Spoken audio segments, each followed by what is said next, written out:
Namaste from Mumbai, India. My name is Thaiza Dias, and I'm the Senior Manager of Programs with GPM.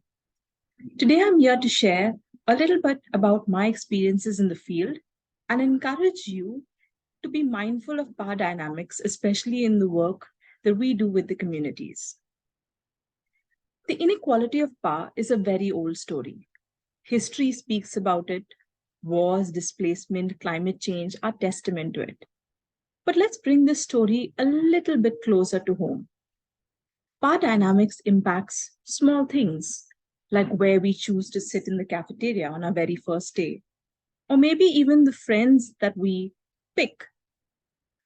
So that begs the question, if power dynamics existed before and will exist in the future, then why are we really talking about it? And why give it so much importance, especially in the social sector? The reason we are talking about it and discussing it at a larger level is because we have realized that the decolonization of the mind, decolonization of laws, systems, and structures is much harder than the decolonization of a land. In India itself, after so many years, people still associate being fair with being beautiful. And that just doesn't impact their marriage prospects. It sometimes even impacts job prospects. It is manifested in the way a rural villager welcomes a foreigner from abroad in his home. It shows how excited he is. He most probably will call up all his relatives on that day as well. And it's also the reason why we think that it's okay to go into a low resource community and just hand out sweets and pencils to poor children.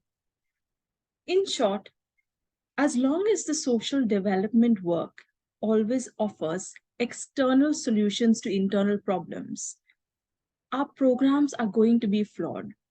People's opinions, their ideas, and solutions are never going to be valued. So, power dynamics in the social sector strikes at the very foundation of our work.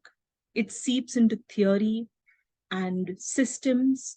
It normalizes certain ways of speaking and of acting. And that's why being aware of it is the very first step towards change. But of course, you also need to follow that up with passion and commitment to get it done. So that brings us to the question, what will help us be more mindful of power dynamics in the work? Yes, we all agree that it exists. Yes, we know that we should be mindful of it.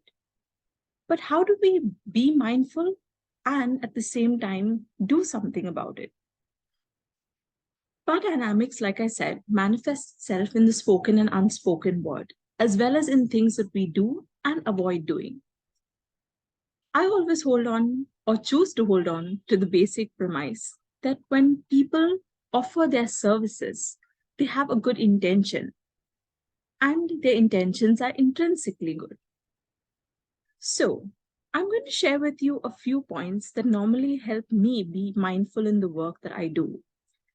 The purpose of these points is to help create a balance of power, to allow people to reclaim power, and even in situations when they haven't really asked for it, to give back power to the community.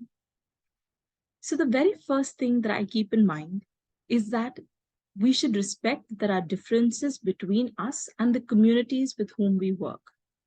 These could be language, culture, and background. And when in doubt, it's always good to be appreciative and encouraging of each other. Let's take an example. A visitor from abroad visits a rural village in India where people speak the local dialect of Marathi. She asks for something and it is given to her. She says, "Thank you." The person replies, "Welcome." She corrects and says, "You must say, you're welcome." This whole interaction possibly took less than a minute. And she was possibly not wrong in correcting him. But how did that make this local villager feel? Perhaps it made him feel that he shouldn't really have tried to speak in a language that he doesn't know. How embarrassing. The others possibly noticed that he made a mistake, or his English just isn't good enough. Let's contrast this with one of my experiences in another state in India called Gujarat. And I traveled in Gujarat, staying with local tribal communities there. And I tried my hand out at trying to learn their local language, which was Gamit. And I would speak very, very small words of Gamit, maybe just good morning or thank them for a nice meal. And they were always super excited. They were always so appreciative. So I think a building block to acknowledging power dynamics and also encouraging people to make mistakes, encouraging people to learn about each other is to be appreciative. So, respect and appreciation is the first point. The second is whenever you're in doubt about the best course of action, put yourself or perhaps your family or friends in the situation of that community. And this really rang true for us at GPM during COVID. COVID was a time when a large number of families needed food supplies, they needed medicines, as well as perhaps transport to hospitals. And in all the work that we do, documentation is very important. So, of course, we would be expected to take pictures. We decided that we weren't going to take pictures that showed a staff member or one of us handing over these food packages to the community, even if that meant that our logos wouldn't be in the picture. It didn't matter because we realized that if we were in that situation, we wouldn't want us, ourselves, or our communities to be portrayed in a way or manner that makes us feel small. And that was a big learning for us. So the second point is put yourself and your family and friends perhaps in the situation of the communities while deciding the best course of action. The third is build local teams and empower them with skills and resources.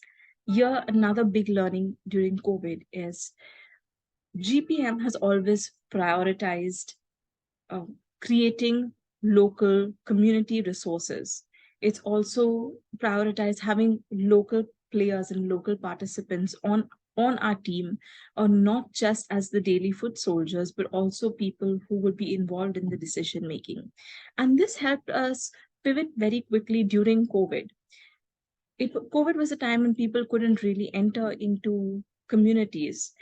They couldn't travel much. There was a high risk of infection. It was because our staff were living in those communities that it made it so much easier for us to reach out to people. But at the same time, it showed the local team as the people forefront in getting things done. It was their drive, it was their ambition, it was their desire to do something for the community and for their people that really helped us pull through and implement a lot of programs when others were at a standstill. So find the most committed people in the community, nurture them, train them, uh, build them up to be the leaders for the future. And is this easy? No, it isn't. Does it take time? It does. But the main aspect of giving back power to them is to stay committed to the change. The fourth is when designing programs, allow local teams and people to create solutions based on their experiences and their needs. This I have learned the hard way. So in my early career, me and another group of excited young social workers really wanted to do something for the community. I was working at that time with several self help groups, which were also sewing units. And we really saw their growth over a period of 5, 10 years to be empowered women in the community really helping and supporting their families economically. So we felt that we really needed to appreciate these women. And so we once organized a big event, a lovely event, and we called in their family. And during that event, we decided to speak about all the wonderful things that the women have done, how they have grown economically from what they earned before to what they earn now. And everything was perfectly fine that day. It was the next day when we realized where we made our mistake. A lot of women went back and experienced domestic issues. The reason being is we did not know that the women weren't openly declaring to their families what they earned. Instead, they were keeping back a substantial portion of their income to be used for their children's education, to be used for their families, whatever the need was. But they were keeping that back. And because we didn't know it, we openly declared on that day that they were earning so much more. And that was a problem. Perhaps we would have done it a lot differently if we had approached the women, explained our plan to them, and then held the event. So sometimes we think involving people means walking into a room and reading out our plans to them. No, don't walk into a room and read out your project design. Don't run a project in one country because the other it worked well in another. Involve people, really sit with them, share what you think you'd like to do, but at the same time, listen to them about what they think is the right approach to that problem. Design together, and that way you give them power to work and find their own solutions. The fifth is take time to build trust. Trust in your relationships with the community, trust in your relationships with the people, especially your local team. And the best way to understand the existing power dynamics in a community is by getting to know the people, the way they live, things they value. And in order to do this, trust is essential.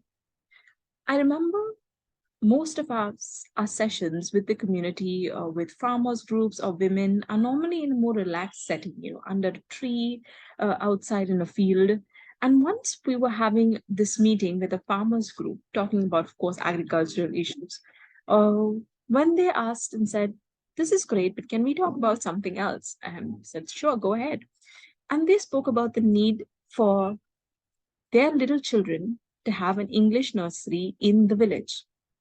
We were running support classes there, but we never really thought of an English nursery. And 3 months down the line, we had structured an English nursery, made sure that the teachers were trained, empowered, and children were in class.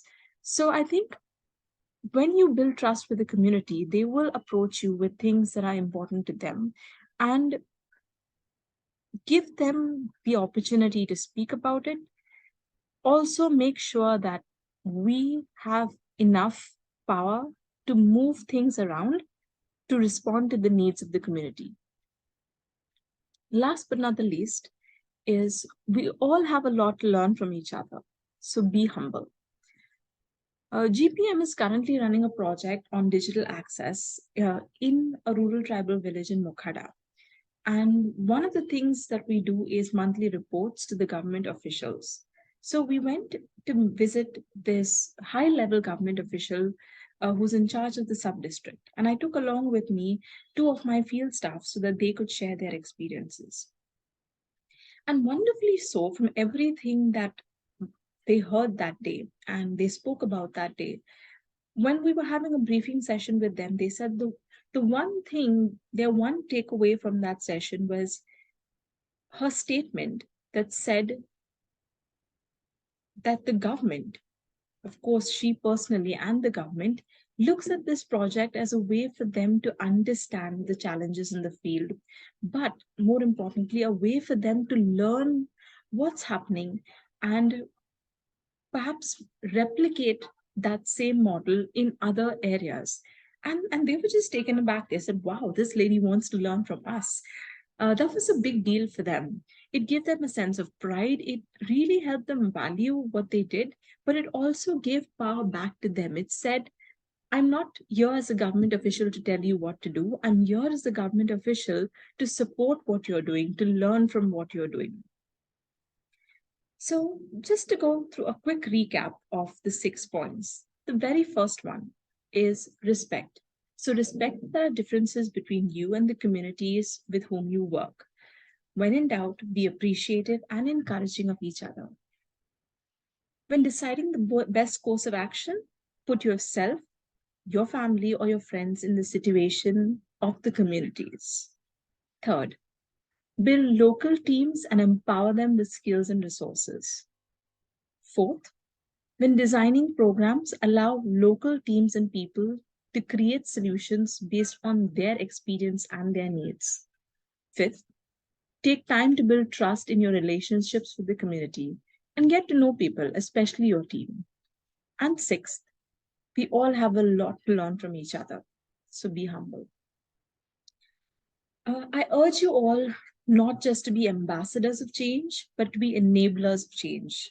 When you go out into the community, create platforms for people to speak in their own way, in their own language, the way they see their situations.